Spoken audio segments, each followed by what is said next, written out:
Welcome, everybody, for a Monday edition of a new style of show that we're putting on for David's board chair community. What's new with Nick in the world of AI? This is an informal time to get an update on everything in the world of AI. We're going to have a part presentation as well as part Q&A. Nick Darveau-Garneau and David Beatty created the AI Tsunami a year ago, basically to get boards and board directors up to speed on the world of AI. Nick's based out of Silicon Valley. He's coming in as the former chief evangelist at Google, seeing what's happening with the Magnificent Seven, as well as being an entrepreneur, an advisor, and working with the C100 in Canada. Yeah. So Nick's bringing that perspective across the continent. And then David Beatty will be bringing all of his corporate governance experience from the last 40, 50, from the 60s to talk about everything related to what he seems as the fourth industrial revolution. Boards need to shape up or ship out, and there will be a giant cataclysmic existential crisis as a result of AI. And I'm starting to see that as a marketer. I'm Quinn Lawson, and please, David, take it away. Okay, thanks, Quinn, and welcome, everybody. Yeah, Quinn's absolutely right. I must get, I don't know, 4 or 5 letters every morning from various sources in Silicon Valley. And it inevitably ends up with me phoning Nick and saying, tell me about this piece, tell me about that, because everything, as he predicted, you said, I think, one point, Nick, that Google was improving some tools by 100% every 3.5 months. And that compounded makes a huge amounts of change in just a very short time. So I found myself phoning Nick all the time saying, what's this? What's that? What's the other? Help me, help me. And I thought, well, this would be, let's have Nick give us the news. So I thought that's a great name for our series. So I'm going to kick off first with one of my own little pieces here, Nick, if I can, and then I'll turn it over to you to give us some news. But just so, oh, how come I'm not screen sharing? I can't see anything here, Quinn. Can you? No. Double click to screen sharing is being. Can you see that? Share. I can just see it worked before, so maybe exit out and then exit back in. I'll exit back in. I just wanted to add that this is a little bit more informal for folks who attend David's other board chair events. Is that up now? Yep, that's up. Yeah. And so please feel free to add your questions in the chat. We can even open up so you can ask the question by talking to, and totally informal. Let's see where this goes. Yeah. Great. Okay. Well, here we are. I think this is maybe history's greatest clash of the titans between all of these companies. And I was just going to take you through them to show you the scale and the size and the enormity, in fact. So there's NVIDIA, Jensen Huang. Great couple of interviews with him in the last couple of months. And his market cap now is 3.5 trillion. I don't know. I didn't grow up with trillion-dollar market caps. And there's Tim Cook, the CEO of Apple, and his market cap is 3.3. And there's Satya Nadella of Microsoft. He's 2.8. Andy Jassy of Amazon is 2.3. Sundar Pichai, your former boss, Nick, down at a miserly 2.1, like it's almost half of NVIDIA, my gosh. And then Mark Zuckerberg at 1.5. The total of those market capitalizations of those 6 monsters is $15.5 trillion. I mean, this has never happened in business before. In the railways, I don't think they got anywhere close to this. But amazing where we are today. And then if you change that to the sales numbers, NVIDIA 26 billion, Tim Cook at Apple 124, Microsoft 66, Amazon, which is in a lot of other businesses, but still 156 billion a year in sales, Google 90, and Meta 42. Totals 500 billion in sales, and in free cash flow, 122.6 billion. And that's sort of where I wanted to take you. The amount of money available in the treasuries of these 6 companies is extraordinary, and huge amounts of it are being invested in making all of the AI faster and acquiring every new thing that moves. I think, Nick, isn't it one of the potential antitrust movements is that they use their free cash flow to buy anything that remotely looks as though they could challenge them. Is that not correct? I cannot discuss. But you know, like I think the antitrust issue right now is mainly around the bundling of different pieces of software. So if you own the browser, right, Yeah. Google is the number one browser in the world. So there's talk of having them needing to sell that browser, and then if you own, you know, the ads inside the browser. So it's more like, you know, what Microsoft did 20 years ago, or allegedly, as opposed to, you know, what's happening in M&A. I don't think is as much under the radar. Yeah. Okay, so a ton of free cash flow. And this was a McKinsey chart to sort of put them in perspective, providing AI cloud services as their key significant advantage, Google, Amazon, and Microsoft. Then building out the AI infrastructure, you had NVIDIA, OpenAI, Meta we talked about, and xAI we didn't. Those are the 7 companies building the hardware and data centers. And then you've got Perplexity, DeepSeek is a new Chinese entry, and Anthropic developing models and chatbots. So those are the 10 leading AI companies in the world. And collectively, they own an enormous amount, not only of intellectual property, but of raw cash. And they are investing all over the place. NVIDIA has done 49 deals so far, or in 2024.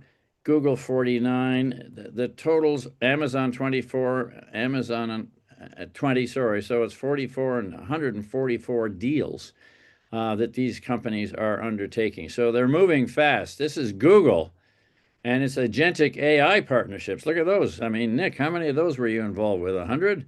It's an incredible size of a portfolio for the future. 48% startups, 39% ongoing enterprises, and 13% consultancy. So, how do you ever manage that? I don't know. And then these are Microsoft and Amazon and Alphabet, the cloud providers, the top 3 cloud providers, and all of the various relationships they have, not only with each other, but with a lot of the other other software kind of people. So there's a ton going on. There's a ton of money in here. And when you then turn to another endeavor, not these big 7, but the private equity firms, and Quinn, we'll put these into PDF form and send them to everybody, but everything in blue that you can see on the top is the vast swath of U.S. private equity firms, which are 4,000 or so around the world. But look at the money they raised in 224, a low level. It was almost 400 billion that they raised, 400 billion. And the estimated dry powder in their kitties is 2 trillion. I mean, so the amounts of money here involved with the Magnificent Seven and then the whole of the private equity industry are just colossal. And this would be my close, you know, Nick. We've got oceans of money. Any new idea can be migrated to reality. Anybody can be bought and is bought. And the whole place, I think, is awash with activity with all of this cash. So I'll turn it back to you, Nick. And just from that point of view, the size, scale, and scope of this thing is really quite extraordinary, no?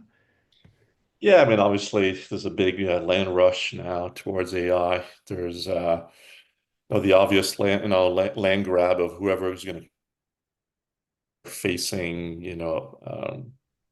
advisor agent, whether it's ChatGPT or, you know, whether it's Gemini from Google or somebody else, whoever. You know, if you haven't seen the movie Her, right, Yeah, and I right. recommend you do. So if one company becomes the leader in that field, that has got, big, possibilities in terms of profitability as well. But then you can bolt on anything on top of that, right? So if that becomes a new operating system of our lives, if you will, that's a big, big race. So the ones, in that race today, seem to be OpenAI versus Google, Mm. the two that are, clearly ahead. And then there's the equivalent for the operating system of, how a company operates, right? So that's, the same players like Google, OpenAI, but then I would add Microsoft to that list, and then open source. So, whoever helps you find documents, whoever helps you do your internal tasks. So that's another big battle that's going on.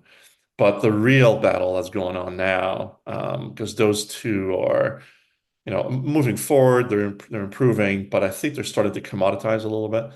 Now what you're seeing is the agentic AI battle, which is who's going to control um, some of these protocols and who's going to control how all of these AIs talk to each other. And So so could you just stop for a second and talk about what an agent is versus a chat GPT, for example, just to get yeah, so let's take it a consumer example, and then we'll talk the enterprise example. On the consumer side, imagine, and this works today, by the way. I've seen this in the lab just last week. Imagine having an AI who knows a lot of the things about you that you've told it, right? How old you are, how much money you have, what your preferences are. And then you say, hey, look, I want to go on vacation sometime this summer with my wife and my 10-year-old. What would you recommend? And it knows the weather of every place. It knows that you don't like big crowds. It knows everything. And so it says, hey, why don't you go to Lisbon, Portugal, or why don't you go to this part of the world? And then you're like, okay, let's do it. And next thing you know, it's booked all of your flights, it's booked all of your hotels, it's booked your restaurants, it's booked your museums, your activities. All of that is all doable today. Technologically, it's all doable. But now what you're seeing is you need to have business relationships for the agent to be able to actually book on Expedia and book on, hotels.com. You need to agree on how the money is split up. But technologically, I've seen a demo work. So that's a consumer agent. It takes a complicated task like booking a vacation, breaks it down into I need a flight, I need a hotel, I need this, I need that, and then it executes those tasks for you automatically. On the enterprise side, you can imagine the same thing inside the walls of an enterprise, right? And inside the firewall where, there's an onboarding of a new employee, right? And the agent understands that it requires 17 things, right? A new computer, some training, a desk, dot, dot, dot, dot, dot, right? And it can do some of that. And then, the next layer after that is agents that are outside the walls of an enterprise where a consumer is now talking to a virtual agent, and the virtual agent can advise the consumer and then open accounts and do some trades or so on and so forth. So, there's still a ways to go here to make these things work. There's a number of security issues and so on and so forth, but the technology is being deployed as we speak, and it looks really promising. And then there's a coalescing around protocols, right? So there's a couple of protocols, one from Anthropic and one from Google, and OpenAI and Microsoft and others are embracing those. So that's really fast. So when that happens and the entire industry agrees on certain protocols, that usually accelerates things significantly.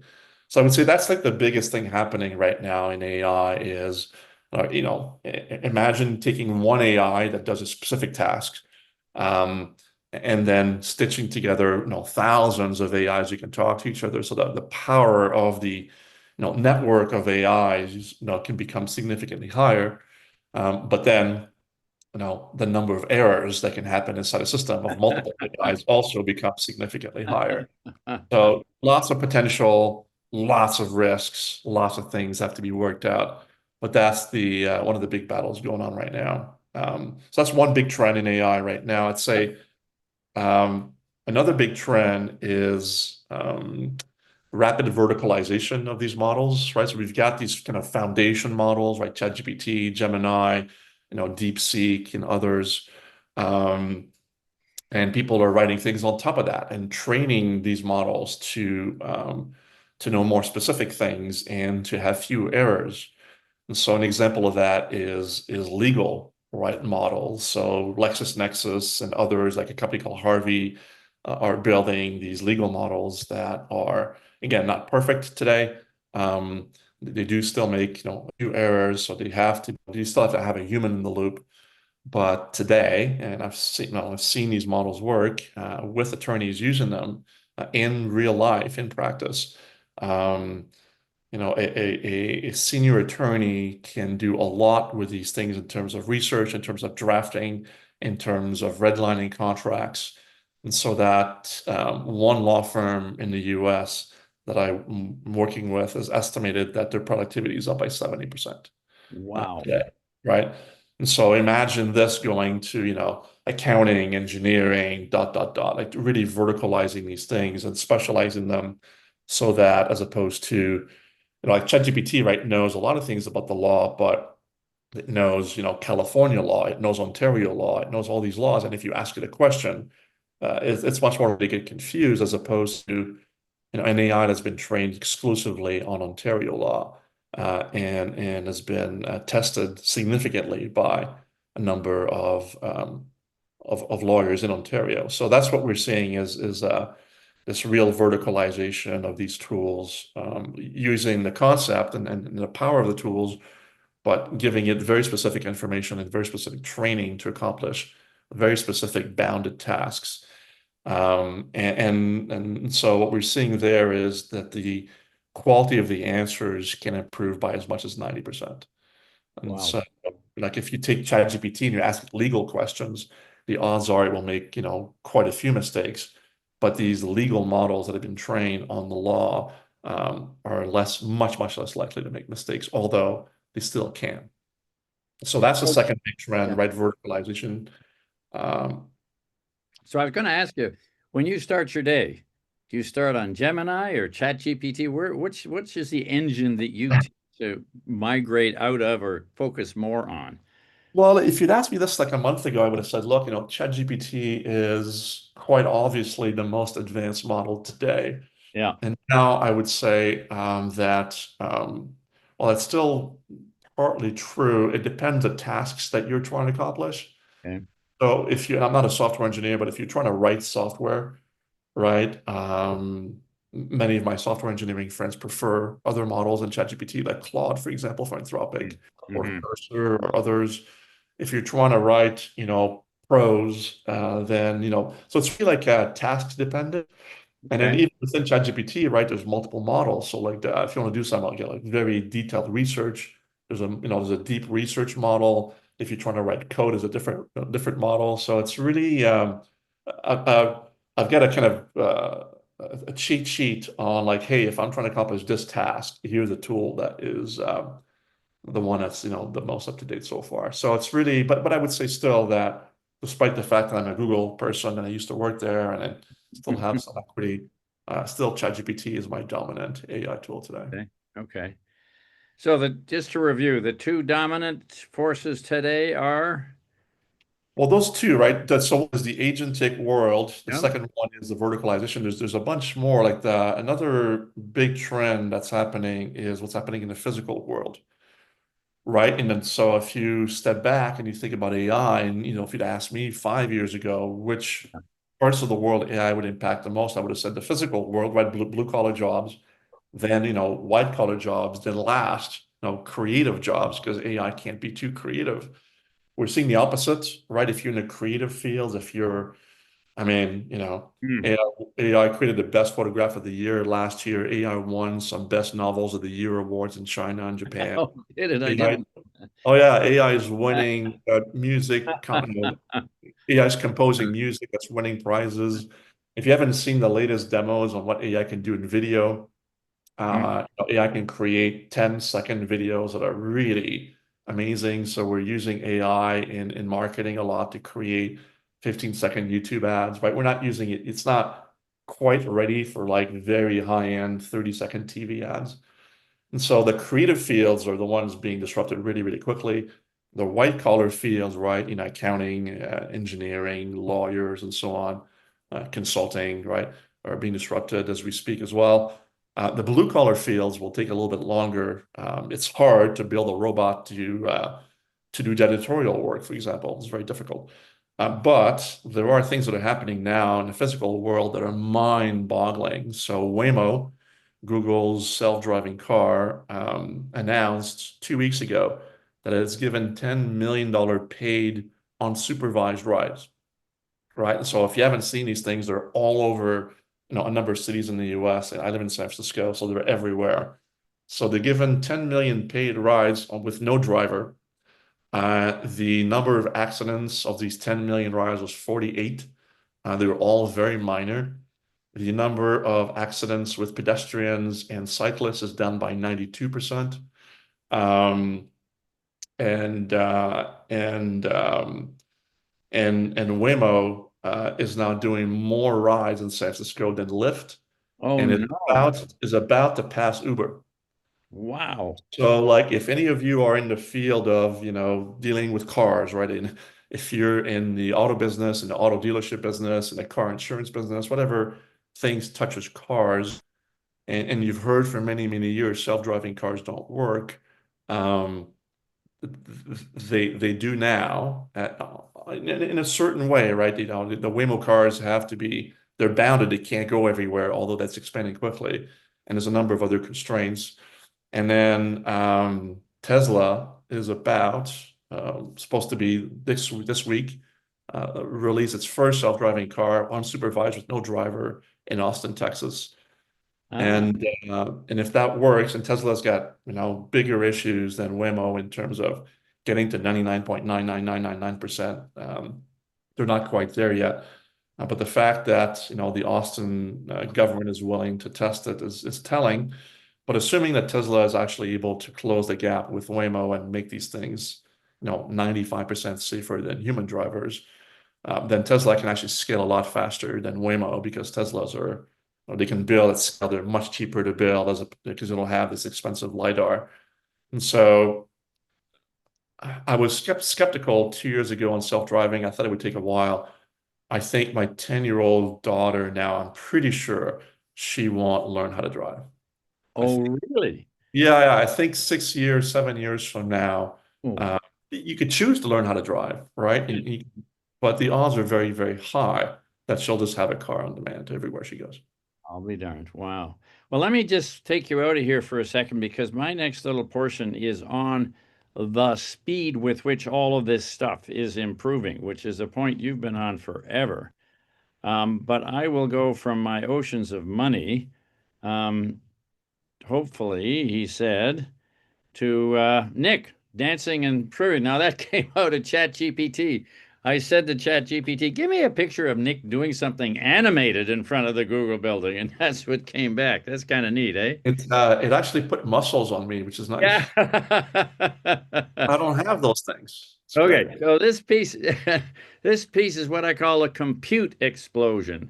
And in a way, it translates to the pace of improvement of AI and its speed. So if you think of the NVIDIA H100 card, I think it does something like 2 billion calculations a second. Microsoft has 485,000 of these things. Meta is going to 600,000. OpenAI has 1 million of these chips. And the Stargate plant that's going up in Texas has got going to have at least 1 billion and maybe 2 billion. So the sheer amount of computing power of the world's fastest computing chips is extraordinary. Like I have no idea that it was that big. And McKinsey estimated that AI and non-AI workloads will be the key drivers of global data center capacity demand through 2030. So the amount of physicality that comes out, I thought you might be going there in terms of the scale and size of these plants and their impact on electricity and water consumption, but huge, huge increases to the point where some are trying to make small nuclear reactors.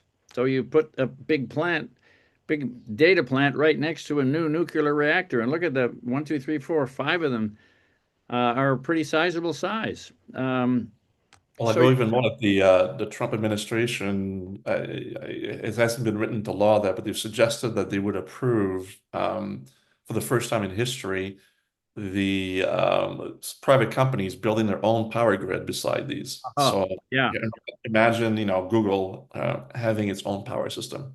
yeah. Well, it doesn't seem to me that that's too far away because this raw compute power is growing rapidly in terms of the amount of thing, this thing, Stargate, which is in the United Arab Emirates, is going to start with 400,000 chips. The partnerships here are NVIDIA, the G42 is their own sovereign wealth fund, SoftBank, Cisco, Oracle, OpenAI. I mean, so there's a huge center going into the UAE, and I think there's a hope that Dubai or Oman or one of those countries is going to become a real center using the raw fossil fuel to power these plants. And they're huge. These are huge. Stargate, which is going to be finished in 2028's 4.5 gigawatts, And the one I just showed you in the UAE is going to be 5 gigawatts. These are like colossal, colossal enterprises. The largest AI data center on Earth, a 5 gigawatt campus that dwarfs every other announced project. Looks like a city when you actually see pictures of them. So we're going to have the raw compute power going rapidly, multiplied by the fact that the training time for these chips is diminishing by 50% every 5 months. So that curve there on the right is the pace at which the computing power is brought on stream by the training. I mean, this is extraordinary. This is almost your 3.5 months, Nick, but every chip, every N100 chip, H100 chip is going to be trained faster and faster and faster and faster. And Go back to that slide, by the way. Like, so it's important for people to understand, by the way, like the yeah, y-axis isn't linear. This is an exponential yeah, axis, that's true. Yeah, you're right. right? Yeah. So like I, it's insanely it's insane how fast this is improving. Yeah, I have still yet to get a good visual to explain the difference between linear and exponential compounding, because the exponential just goes straight up after a while, and the linear is still plodding along. Um, and then in 2 years' time, they think NVIDIA will have a B200 chip, which instead of the 80 billion transistors on the H1, will have 208 billion. I mean, that's incredible what that does. And of course, in terms of the heat that it generates and the electricity that it's going to use, I never thought of this, but when you tap in a little chat GPT question like, where does Nick Darveau-Garneau live? It goes into one of these giant factories, which decides how much time and power it's going to take to find the answer, right? I always thought of it as sort of like you put a nickel in and you make a phone call, but not two. So the training time going down and the chips are doubling in capacity. That's a 2,000-fold increase by some estimates in compute availability by 2030. 2,000. So, Nick, the pace at which this is expanding, fueled by all the cash we saw earlier that's there to make this happen, this isn't if it gets funded. This is actually in train to be an extraordinary, extraordinary few years, the rest of this decade, right? Yeah, and add to this one more important concept, which listen, I'm going to say something that's a little less clear. It's not 100% sure this will happen, but it seems likely. We're seeing AI now being able to generate software code at a Yeah. level that's like, a below average software engineer from Google or OpenAI, right? It makes mistakes. It has lots of problems still, but assume that gets mostly resolved by 2030, which I think seems um, more likely than not. So add to this the concept that you can write infinite code, right? And it's like the software that we write today, like for most organizations, right? The gating issue or the reason why we can't innovate faster is because we have an idea, right? And it goes into IT and it gets stuck there. Or in the case of OpenAI or Google or others, like still humans writing the software. Well, Microsoft announced that 30% of the software is written by AI today. And so if you assume that it's going to be like 100% by 2030 or 100%, the implications are massive, right? Because now you have an idea as a human, or even the AI can have an idea, right? Right. And next thing you know, like the code is written. And Hmm. so the implications of having a 2,000-fold increase in compute by 2030 and the ability to write billions of lines of code a day, right, are significant. So I think one of the mindsets that companies have to start going into is that even if we don't have a lot of engineering talent or we're limited by our engineering talent significantly today, that constraint is something that we can work to almost eliminate in the next 3 or 4 years. And so that's a big cultural shift for companies who most companies like stop having ideas because they know it's going to take 3 years to get it executed. So it's very demoralizing. But if your employees knew, well, yeah, but if your employees knew that Yeah. if they had an idea, I could actually see the light of day within, a month or so and be tested, Hmm. uh, then you would have a very different way to operate a company. And so the idea of having, more ideas being generated and having them test more quickly is a really big deal. It also kind of means too, doesn't it, that if you that being a fast follower may not be a plausible strategy because the winner is going to be pulling away from you. It's like an F1 car versus a Ford sedan, it's going to be pulling away faster and faster. Is that a Yeah, fair I mean, hypothesis? You don't try to be the leader in this field or at least equal to the leader, you're probably prone to fall. And yeah, I mean, there's lots of McKinsey work on this, right? If you're not top 10% in the adoption rate of a new digital technology, right? Or the top decile adopters of a new digital technology get 80% of the benefits. wow. And that's in the past, right? So if you look forward, then I think the odds are very high that that's true. Um, and look, like this, I'm assuming most of the directors on the call are Canadian, and so you and I started this thing a year ago to help Canada try to, you know, catch up to the US in terms of AI adoption. But Yep. unfortunately, it's where it was a year ago. So Canada's AI adoption for companies is about half of what the US is today. So it was half a year ago. And so, yes, I do think that the risk of being well, in this case, like not even a fast follower, but a slow follower or severe. Being a fast follower, it could be okay. It just depends how fast is fast, right? If Yeah. if you let, if you let, an American bank, do for example, or a UK bank or a bank in Singapore be the first bank to do something, and you watch them for a month and then you do it, a month later, the odds are very high. That's okay, I think. Um, but I do think that in Canada, we often, and I'm Canadian for those of you on the call. I live in the US, but I'm Canadian. So we often look at the benchmark as being our Canadian competitors. I do think we should at least strive to be fast followers of our top world competitor, not Canadian competitor. Yeah. Okay, I was going to say one of these other things is we're going to get an Apple 17 Pro by 2023, it said the launch year, so we were already through it. That does 35 trillion operations a second, which is equal to, in 2027, the computational power packed into a consumer laptop could rival the inference performance of a 2020 era A100 GPU and bring once elite AI capabilities into everyday personal devices. Like, again, another place where it's going to impact each and every one of us, Nick. So away we go. The other thing was this is the algorithmic part of the world, is doubling in efficiency every 8 months. So our ability to think these things through and write algorithms, either directly or with help, is improving quickly as well. And so with that happening, you put them together. Here's where I came out. We are 10 to the ninth power, more powerful computing as a people than we were 10 years ago. That's a billion times faster than a decade ago.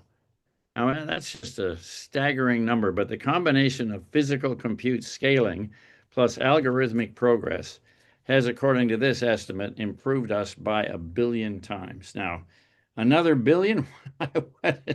What does that take us to by 2030? Like, I don't know. But it's quite extraordinary, isn't it? Uh, Okay. And this is the money that's going into these things. So it's colossal. The US is estimated to be 800 billion. This is where I started in the last or ended in the last segment. The amount of cash going into these kinds of things is huge. So I don't think, given the physical properties, the anthropic properties, that this revolution is going to slow down anytime soon. I rather expect it to go the other way. And with computing power, that's 30,000 times better in the next 5 years. This is one of your numbers, I think, Nick. yeah. So back to new, back to Nick. Yeah, what's new with Nick now? Besides being bigger, more muscular, much more energetic. Well, look, so like, hopefully we don't have to convince them this is a big revolution. This is going to make, other revolutions in the past, um, look very small. So to me, like in the last 20 minutes, maybe we could talk about so what, right? So Yeah. what? So there's a question from Robin, and I'll address it in a second. But I want to start with what does that mean for companies? And we could talk about what that means for society, right? So for companies, I would say that there's kind of three big things, right? The first and most obvious is just productivity, right? And so, using these tools to help our current employees do better and not, remove them, but grow faster than the rate of hiring. I do think that's where we are for the next little while. Some jobs I think will be under more stress. But if you look at what Shopify did, if you haven't seen the letter from the CEO on AI, it was pretty amazing. Right? He's like, hey, look, we all have to learn this stuff, and if you don't, you probably won't be around very long, and this will be part of your employee reviews. And this is all senior people starting with me, right? And everybody. And number two is whenever you are asked to hire somebody, I want the explanation for why AI can't do it. So I think so I think the productivity piece is real. If you've read some of the articles recently in Canada and in the US, a lot of companies are not seeing the productivity gains. And so I went deep into that, and the root cause is almost always the same. You buy whatever, ChatGPT or Gemini or Google's Copilot, Microsoft's Copilot, and you deploy it to your staff, and you're like, good luck. So, by the way, if you do that, the odds are productivity will go down by about 15%. Ah, People will just futz around with these tools and not really use them that well. To get that 15 to 40% productivity gain, you have to give significant role-specific training to everybody using it. And you have to measure productivity and remove the tools if people are, not getting more productive. So for example, if you're rolling out ChatGPT inside of HR, right, and there's like 3 people writing job descriptions, you have to teach them how to write job descriptions with ChatGPT, right? And how to double check that they're real and they're not fake, and so on and so forth. If you're training your legal team on how to use a tool like Harvey or some other LexisNexis, you have to bring in somebody who's been using this tool for 6 months and knows how to do it cold and spot the problems. Otherwise, there's massive risk of having issues, and productivity is going to go down. So first part is like, I'm on the board of 4 companies, and the first thing I always ask, and then whenever I do consulting for companies, like, what is your productivity strategy? And most companies will say we're rolling out AI, and then we're rolling out some policies and governance, but they're not rolling out the training that goes with it. So I think that's like the first thing every director should be on top of. Like, how can we get operating leverage? How can we reduce costs, relative to our growth, but not, stop hiring, just hiring more slowly by using these tools. The second piece is the one I mentioned before, which is being able to write software. For most companies, not every company, and most organizations, you write some software, you should be writing some software. And as a director, I would push really hard on the IT team to understand what their plans are to write 3 times more software for the same price, and in less time. What is our strategy to get the software up? Because that is a massive competitive advantage, right? If there's 6 banks in Canada and one is writing software 3 times as fast as the others, you can just imagine what you can do with that, right? So I think that's another really important part. I think it's board level, I think it's director. And then the third piece is redoing the customer experience. I was at Google recently, and we saw some demos. One Google, like a Google plant demo, and it's like a demo of somebody that's inside an e-commerce experience, and they've got some potting soil inside their shopping basket, and he's asking the customer service agent, the AI, like, hey, do I have the right potting soil? And the agent is like, hey, can I use your camera? And the person is showing what plants that they were going to plant some petunias. And the agent is like, I recognize your petunias, and no, you don't have the right soil in there. So that the things we can do in terms of customer experience today, like we've all tried to do chatbots, over the years, but they were all kind of clunky. The stuff that's doable now is absolutely unbelievable. So I think it's a good time to push as a board member, like, how do we become more customer centric? How do we rethink our customer experience? How do we make it world class? And not the best in Canada, but how do we make it as good as the best in China, and so on and so forth. So productivity, more software, better customer experiences. Interesting. And Mark Andreessen, when asked what he would do to transform any company that was kind of dragging its feet, You remember his answer? I don't. What did he say? He said, I'm going to make the chief technology officer the CEO. Well, yeah, that's Problems may come with that appointment are going to be easier to fix than not having that person in the job. right. And then to address like Robin's question, right? And I'm wondering who's thinking about the human impact of the AI exponential growth jobs come to mind. So there's obviously a number of people who are thinking about, the jobs piece, the ethical pieces, this is topical, obviously, the conflict, world conflict and, environmental issues. So there's lots and lots of issues that will be at play here. So lots of people thinking about this, but I'm going to say on many of them right now, on the jobs part, there's no evidence that um, there's little evidence to me right now that there's any appetite to slow things down, at least in the US or in China, which are the two, massive players here for any of these issues, right? So under the Biden administration, there was, an executive order that was 100 pages long, and it talked about how to create an infrastructure of governance around this. And, if you're in the FDA or the FTC, like every department was going to have an AI mandate. Under the Trump administration, I think the administration is taking the point of view that winning against China is more important than, all of these other issues. So that right now, the way I think of this, 100% make these models better and faster. And there's thought around the issues, certainly, but I just don't think there's any appetite to slow things down at all. And then you get the prisoner's dilemma problem, right? If you're a company and you don't employ these tools and you care more about employment and then your productivity starts to go down. I mean, pretty obvious issues here. So I think the odds are very, very high that these models will just keep improving.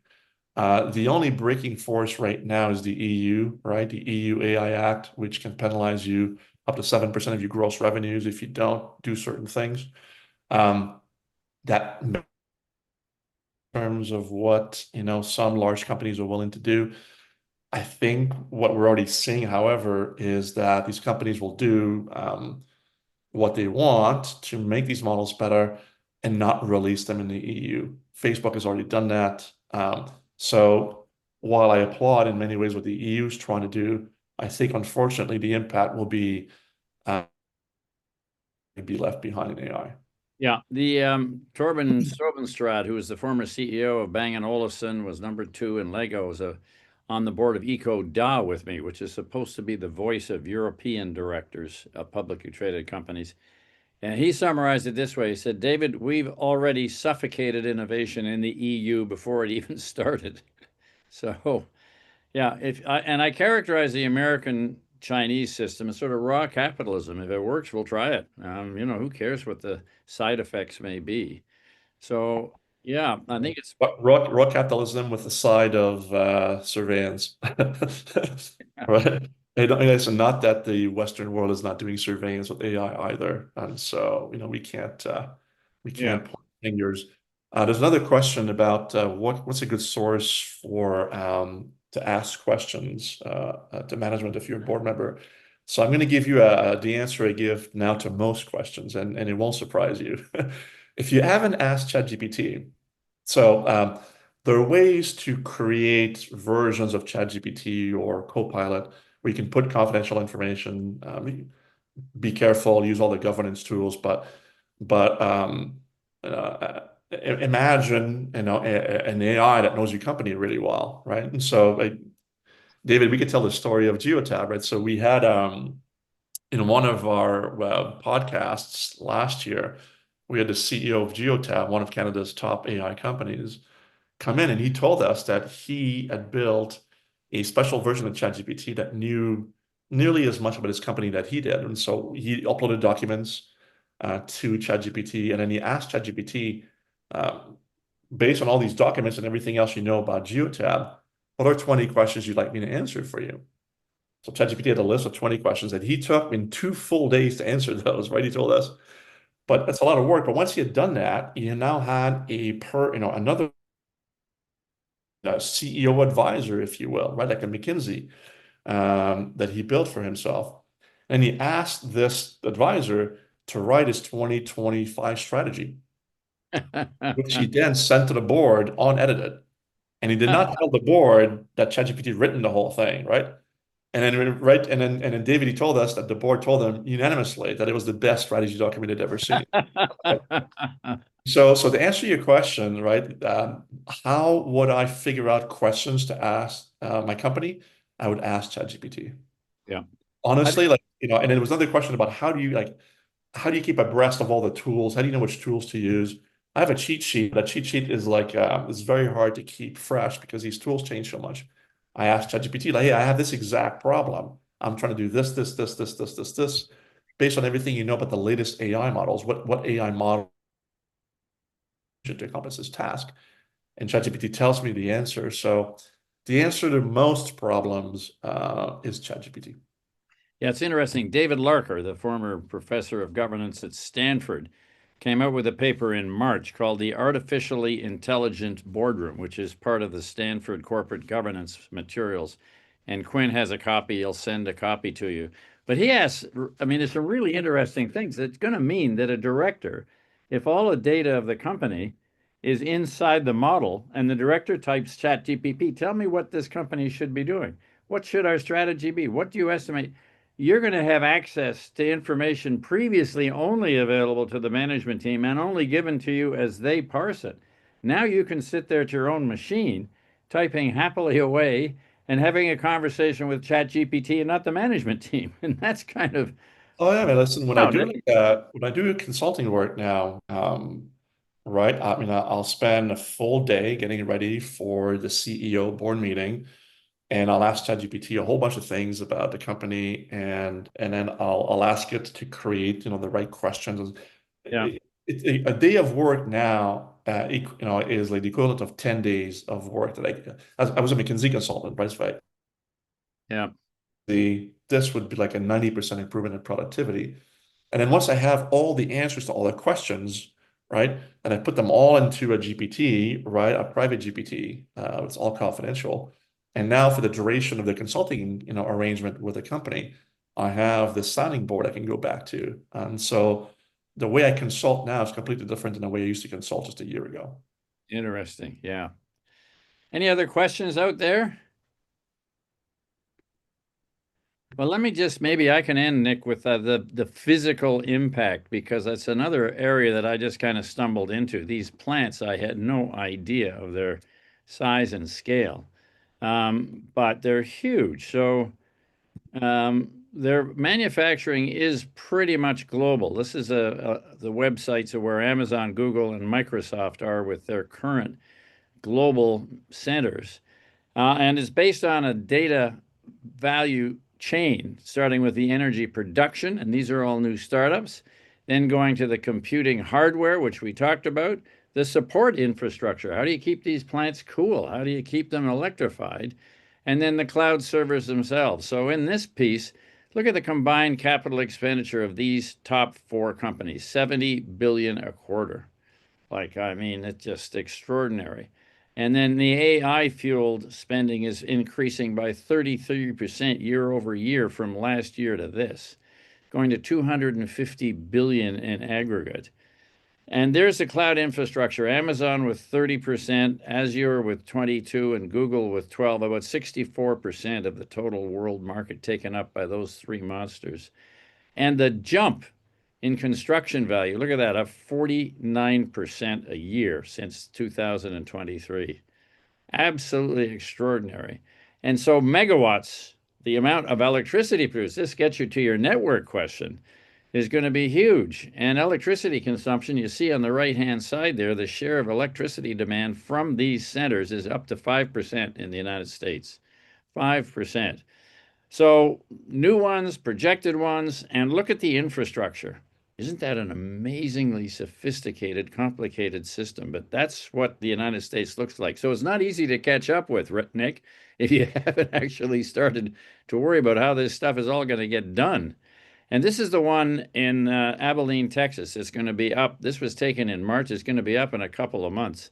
Look, there's 8 buildings. They're all filled with computers. I think of a computer, I think of my laptop. These are whole factories of nothing but NVIDIA H100 chips. Unbelievable. As many, in this case, I think they've got 750,000 chips installed in these 8 factories. So, plus they build them fast. That factory that's on the left-hand side was operationalized in 122 days from nothing to the operating facility compared to 122 days when one house will be half built in Canada or the United States. So not only is there money pouring in, not only are these things footprints colossal, they're networked, they're intertwined, and they are being built at a rate that is staggering if you're in the household building industry. So that's it, Nick. Thank you very much. Any other final comments for us on the pace of change? No, I mean, I think, look, Canada's fine. And I think at this point, most organizations need a little shock therapy. I think, whatever boards did in the last year didn't work, and whatever Unite did, you and I didn't work. I think it's time to like, so and I would leave you with one question to ask, and so actually, I'll tell you a story first. I was talking to a mental health organization in Canada, a nonprofit, and they run, a large mental health hospital as well as other services. And they were asking about AI and how it can help them, improve productivity inside the mental health institution and so on and so forth. And we discussed that. But then I said, well, let's stop for a second. Like, what do you think is going to happen in the next 5 years? What can AI do? And after a long discussion, we came to the conclusion that there's no reason why AI can't be a full-fledged mental health coach, from diagnosing all the way, to being able to solve the problem. And at the hospital wasn't necessary for most clients. So I just urge people to think 5 years out and work backwards, right? If David's presentation is correct and things are about to get 3,000, 30,000, 5,000 better than today, and ChatGPT will be unrecognizable, right? So if that's true, what's the impact of that inside your organization in the next 5 years? Discuss that, right? And if you think it's significant, like if the world's going to change so much that your organization has to change a lot, right? I'm on the board of a number of companies, and so we've done this exercise, right? And now the entire senior management is really understanding the impact of what could happen if we don't move fast enough. And so I'll just encourage you to kind of look forward 5 years out, think backwards to today, and get some real momentum going through shock therapy. Because for most organizations in Canada, it's been very little, and Okay. There a bit at the end, but thanks a lot, Nick. There was one final question that I think is really valuable. It's rules of engagement question. So let's talk about your copyright, your confidentiality, hygiene around engaging with the models. What are you doing? What is the state of play in terms of being a fiduciary as a director, maintaining confidential information, even just the fact that through social media, we've learned recently that things are written in pen, not in pencil. And so there's records that are created through these models. What are you doing? What are folks that are leading in Silicon Valley doing? Yeah, look, I mean, I'm not, I can't give people legal or governance advice because it's all different. But I would say that companies should have a secure environment, and directors could be given access to that. And then you just follow the exact policies and governance of the company. Don't do things on your own, right? Outside of the governance framework or the policy framework of a company. So if a company doesn't have these tools, it doesn't have them, don't go and, do them on your own. But ideally, the company should have a full governance framework that, includes directors as well.